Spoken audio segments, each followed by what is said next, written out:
Goeiedag en welkom by vandag se sending verhaal met die opskrif Soveel reëls.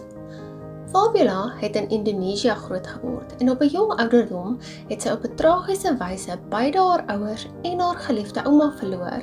Ten spyte van hierdie swaar kry, was sy vasbeslote om haar droom om 'n verpleegster te word na te jaag. Daarom het sy by die Klaabad Adventiste Universiteit ingeskryf. Die universiteit het egter baie reëls gehad. Bywoon van eredienste, die Sabbatonderhou en allerlei ander streng voorskrifte. Fabiola het glad nie van hierdie reëls gehou nie en was ook nie geïnteresseerd om iets oor God of oor die Bybel te leer nie.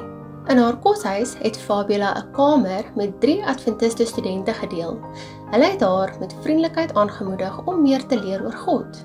Wat haar veral verbaas het, was hoekom Adventiste so graag die Sabbat onderhou.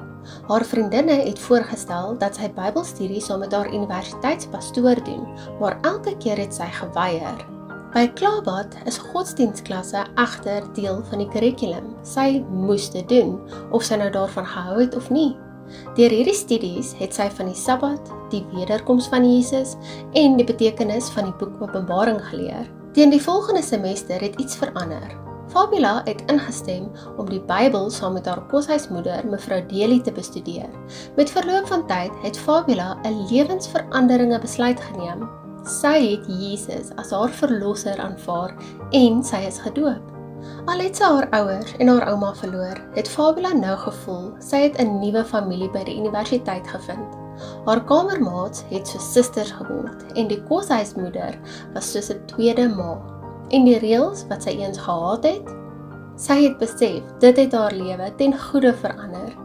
Die koshuis waarin Fabiola woon is in 1981 gebou, deels gefinansier deur sendingoffer.